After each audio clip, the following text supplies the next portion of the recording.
തൃശൂരിൽ അനാഥാലയത്തിൽ മരിച്ച വയോധികന്റെ മൃതദേഹം വീട്ടിലെത്തിച്ചപ്പോൾ മകൻ വീട് പൂട്ടിപ്പോയി. വീടിനകത്ത് കയറ്റാൻ കഴിയാതെ പുറത്തുവെച്ച മൃതദേഹം മണിക്കൂറുകൾക്ക് ശേഷം പള്ളി സെമിത്തേരിയിൽ എത്തിച്ച് സംസ്കരിച്ചു. കൈപ്പള്ളി സ്വദേശി പ്ലാക്കൻ തോമസിന്റെ മൃതദേഹമാണ് വീട്ടിൽ കയറ്റാനാകാതെ പുറത്ത് കിടത്തേണ്ടി വന്നത്. സൂരജ് സജി തൃശൂരിൽ ചെയ്യുന്നു. സൂരജ്, അങ്ങേറ്റം സങ്കടമുണ്ടാക്കുന്ന ഒരു വാർത്ത കൂടിയാണ്. ജീവിച്ച അത്രയും കാലം മക്കൾക്കൊപ്പം കഴിയാനായില്ല, മരിച്ചിട്ടും അത് ഏറ്റെടുക്കാതെ മക്കൾ. എന്താണ് മക്കൾ നൽകുന്ന വിശദീകരണം, മകൻ നൽകുന്ന വിശദീകരണം എന്താണ്? ഇത് സംബന്ധിച്ച് നമുക്ക് ലഭിക്കുന്ന വിവരങ്ങൾ.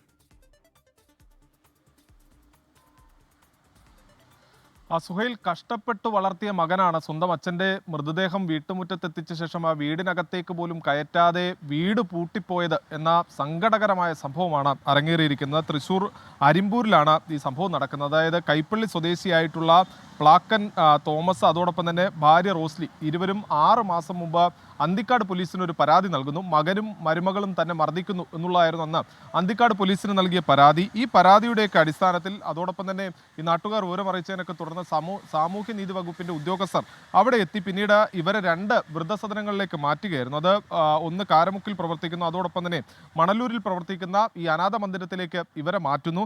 അതിനിടയിലാണ് ബുധനാഴ്ച പുലർച്ചെ മണലൂരിലെ അനാഥാശ്രമത്തിൽ വെച്ച് തോമസ് മരിച്ചതോടുകൂടി ഇദ്ദേഹത്തിന്റെ മകളും അതോടൊപ്പം തന്നെ ബന്ധുക്കളും എല്ലാം ചേർന്ന് ഈ മൃതദേഹം അതുവരെ താമസിച്ച മകന്റെ വീട്ടിലേക്ക് എത്തിക്കുകയായിരുന്നു. ഒപ്പം ഭാര്യയും, മറ്റൊരു അനാഥാശ്രമത്തിൽ കഴിഞ്ഞിരുന്ന ഭാര്യയും ഈ ഭർത്താവിന് ഒരു നോക്ക് കാണുന്നതിന് വേണ്ടി ഇവിടെ എത്തി. പക്ഷേ ഈ സമയം മകൻ വീടിന്റെ വാതിൽ പൂട്ടിപ്പോയി എന്നുള്ളതാണ് നാട്ടുകാർ പറയുന്നത്. പിന്നീട് 6 മണിക്കൂറോളം ഈ മൃതദേഹം വീടിനകത്തേക്ക് പോലും കയറ്റാൻ കഴിയാതെ വീട്ടുമുറ്റത്ത് വെച്ചു. പിന്നീട് പള്ളി സെമിത്തേരിയിൽ എത്തിച്ച് ഈ ശുശ്രൂഷകൾ അടക്കം നടത്തിയ ശേഷം ഈ മൃതദേഹം സംസ്കരിക്കുകയും ചെയ്തു. എന്തായാലും ഏറെ നാണക്കേടുണ്ടാക്കുന്ന, സങ്കടപ്പെടുത്തുന്ന ഒരു മകന് ഈ നാട്ടിൽ തന്നെ ഇപ്പോഴും ഉണ്ടോ? എന്താണ് ഈ മകൻ എന്തെങ്കിലും ഒരു വിശദീകരണവുമായി ബന്ധപ്പെട്ട് നൽകുന്നുണ്ടോ? എന്തുകൊണ്ട് വീട് പൂട്ടിപ്പോയി? അരിശം തീരാതെ തന്നെ പൂട്ടിപ്പോയ വീട് തന്നെയാണോ അത്? സുഹൈൽ, സ്വാഭാവികമായും ഈ വിഷയം ഉണ്ടായ ഉടനെ തന്നെ നാട്ടുകാരടക്കം അതോടൊപ്പം തന്നെ പ്രാദേശിക പൊതുപ്രവർത്തകരടക്കം ഈ മകനെ ഫോണിൽ ബന്ധപ്പെട്ടിരുന്നു. പക്ഷേ ഈ മകൻ ഇവരോടൊരു അനുനയത്തിന് തയ്യാറായില്ല എന്നുള്ളതാണ് ഇവരുമായെല്ലാം സംസാരിക്കുമ്പോൾ ഇവർ പറയുന്നത്.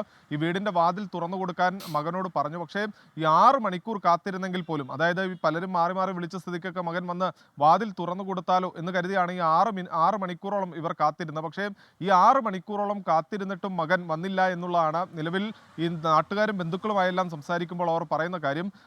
ഇവർക്കിടയിൽ നിലനിന്നിരുന്ന തർക്കമാണ്. പക്ഷെ ആ തർക്കം എന്തുമായിക്കോട്ടെ, പക്ഷേ ഒരാളുടെ ജീവൻ നഷ്ടപ്പെട്ട അന്ത്യയാത്ര സമയത്ത് ഇത്തരത്തിൽ ആ ഒരു പിണക്കം കാണിക്കേണ്ടതുണ്ടോ എന്നുള്ളതാണ് നാട്ടുകാർ ചൂണ്ടിക്കാണിക്കുന്നത്. എന്തായാലും ഏറെ ലജ്ജാകരമായ ഒരു നടപടി ആണ് ഉണ്ടായിരിക്കുന്നത് എന്നതിൽ തർക്കമില്ല. എന്തായാലും ഈ സംഭവവുമായി ബന്ധപ്പെട്ടുകൊണ്ട് ഈ ആളുകളെ സംബന്ധിച്ച് കടുത്ത പ്രതിഷേധം അത് പ്രാദേശികമായി തന്നെ രൂപപ്പെടുകയും ചെയ്തിട്ടുണ്ട്. സുഹൈൽ, എന്തായാലും തോമസ് ചേട്ടന് നാടും നാട്ടുകാരും ഉണ്ടായിരുന്നു.